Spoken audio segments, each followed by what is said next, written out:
Vrá Brasil, tudo bem com vocês? Espero que esteja tudo muito ótimo. Bem-vindos, bem-vindas, bem-vindes a mais um vídeo. Esse é o projeto Um Conto por Dia.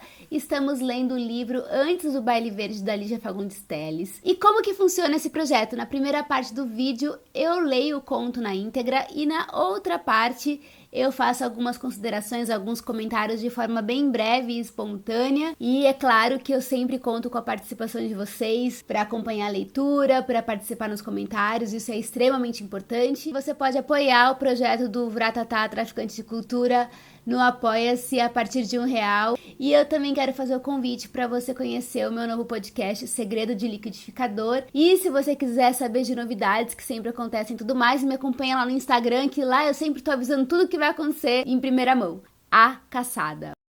A loja de antiguidades tinha o cheiro de uma arca de sacristia com seus panos embolorados e livros comidos de traça. Com as pontas dos dedos, o homem tocou numa pilha de quadros. Uma mariposa levantou voo e foi chocar-se contra uma imagem de mãos decepadas. Bonita a imagem, disse. A velha tirou um grampo do coque e limpou a unha do polegar. Tornou a enfiar o grampo no cabelo. É um São Francisco. Ele então se voltou lentamente para a tapeçaria que tomava toda a parede no fundo da loja. Aproximou-se mais. A velha aproximou-se também. Já vi que o senhor se interessa mesmo por isso. Pena que esteja nesse estado. O homem estendeu a mão até a tapeçaria, mas não chegou a tocá-la. Parece que hoje está mais nítida. Nítida? Repetiu a velha, pondo óculos. Deslizou a mão pela superfície puída. Nítida como? As cores estão mais vivas. A senhora passou alguma coisa nela? A velha encarou, baixou o olhar para a imagem de mãos decepadas. O homem estava tão pálido e perplexo quanto a imagem. Não passei nada, por que o senhor pergunta? Notei uma diferença. Não passei nada. Essa tapeçaria não aguenta a mais leve escova, o senhor não vê? Acho que é a poeira que está sustentando o tecido, acrescentou, tirando novamente o grampo da cabeça. Rodou entre os dedos com ar pensativo, teve um muxoxo. Foi um desconhecido que trouxe? Precisava muito de um dinheiro. Eu disse que o pano estava por demais estragado, que era difícil encontrar um comprador, mas ele insistiu tanto. Preguei aí na parede e aí ficou. Mas já faz anos. E o tal moço nunca mais apareceu. Extraordinário! A velha não sabia se o homem se referia à tapeçaria ou ao caso que acabara de lhe contar. Encolheu os ombros, voltou a limpar as unhas com um grão. Eu poderia vendê-la, mas quero ser franca. Acho que não vale mesmo a pena. Na hora de se despregar, é capaz de cair em pedaços. O homem acendeu um cigarro. Sua mão tremia. Em que tempo, meu Deus? Em que tempo teria assistido a essa mesma cena e onde? Era uma caçada. No primeiro plano estava o caçador de arco retesado, apontando para uma touceira espessa. Num plano mais profundo, o segundo caçador espreitava por entre as árvores do bosque. Mas era apenas uma vaga silhueta cujo rosto se reduzira a um esmaecido contorno. Poderoso, absoluto, era o primeiro caçador. A barba violenta, com um bolo de serpentes, os músculos tensos, à espera de que a caça levantasse para desferir-lhe a seta. O homem respirava com esforço. Vagou o olhar pela tapeçaria que tinha a cor esverdeada de um céu de tempestade. Envenenando o tom verde musgo do tecido, destacavam-se manchas de um negro violáceo que pareciam escorrer da folhagem, deslizar pelas botas do caçador e espalhar-se no chão como um líquido maligno. A touceira na qual a caça estava escondida também tinha as mesmas manchas, que tanto podiam fazer parte do desenho como ser simples efeito do tempo devorando o pano. Parece que tudo hoje está mais próximo, disse o homem em voz baixa. É como se... Mas não está diferente? A velha firmou mais o olhar, tirou os óculos e voltou a pô-los. Não vejo diferença nenhuma. Ontem não se podia ver se ele tinha ou não tinha disparado a seta. Que seta? O senhor está vendo alguma seta? Aquele pontinho ali no arco. A velha suspirou. Ah! Mas não é um buraco de traça? Olha aí, a parede já está aparecendo. Essas traças, ai, dão cabo de tudo. Lamentou, disfarçando um bocejo. Afastou-se sem ruído com as chinelas de lã, esboçou um gesto distraído. Fique à vontade, vou fazer um chá. O homem deixou cair o cigarro. Amassou devagarinho na sola do sapato. Apertou os maxilares numa contração dolorosa. Conhecia esse bosque, esse caçador, esse céu. Conhecia tudo tão bem, mas tão bem. Quase sentia nas narinas o perfume dos eucaliptos. Quase sentia morder-lhe a pele o frio úmido da madrugada. Ah, essa madrugada! Quando? Percorrera aquela mesma vereda, aspirara aquele mesmo vapor que baixava ao denso do céu verde, ou subia do chão? O caçador de barba encaracolada parecia sorrir, perversamente embuçado. Teria sido esse caçador? Ou o companheiro lá adiante, o homem sem cara espiando por entre as árvores? Uma personagem de tapeçaria. Mas qual? Fixou a touceira onde a caça estava escondida. Só folhas, só silêncio, e folhas empastadas na sombra.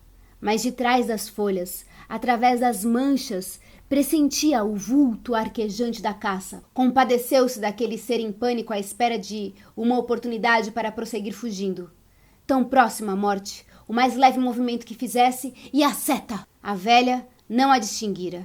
Ninguém poderia percebê-la, reduzida como estava a um pontinho carcomido, mais pálido que um órgão em pó em suspensão no arco. Enxugando o suor das mãos, o homem recuou alguns passos.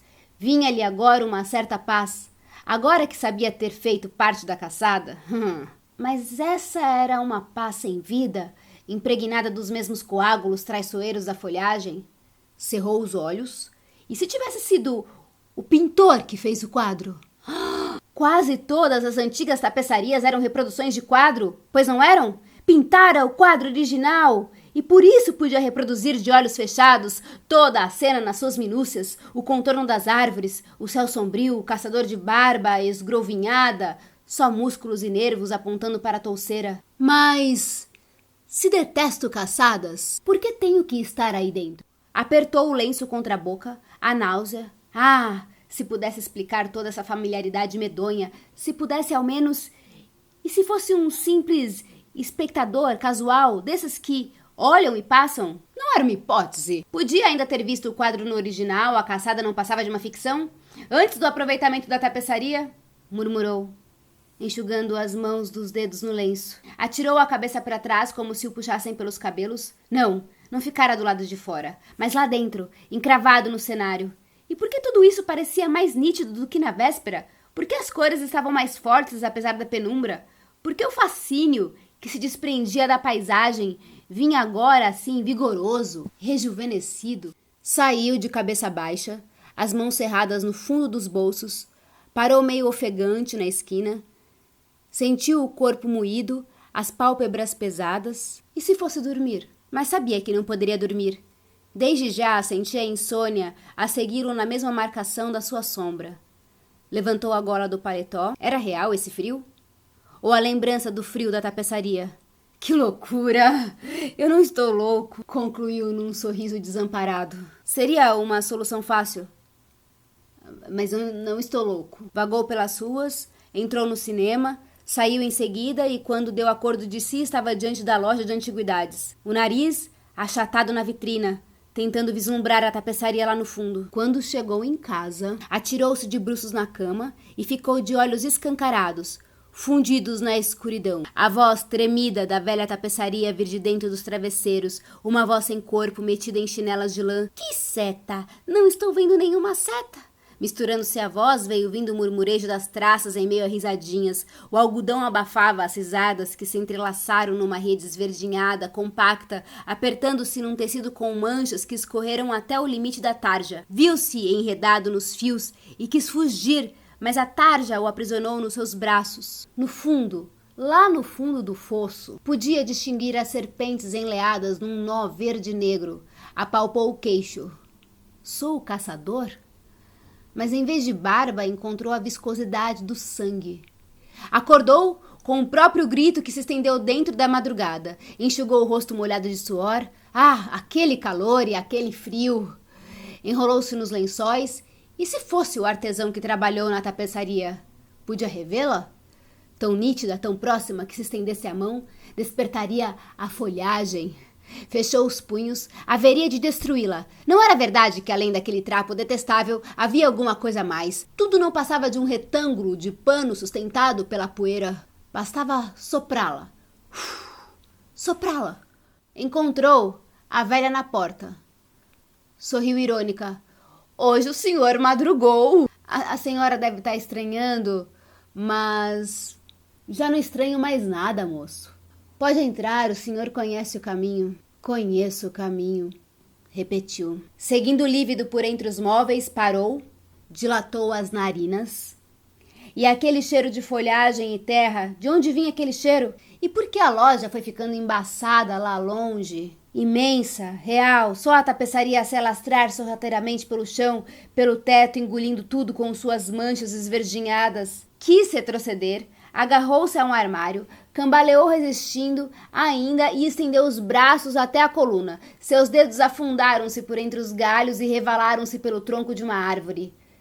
Não era uma coluna, era uma árvore. Lançou em volta um olhar esgazeado, penetraram na tapeçaria. Estava dentro do bosque, os pés pesados de lama, os cabelos empastados de orvalho. Em redor, tudo parado, estático.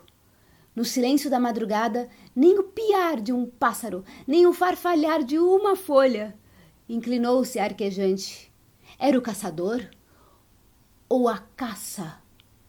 Não importava, não importava. Sabia apenas que tinha de prosseguir, correndo sem parar por entre as árvores, caçando ou sendo caçado.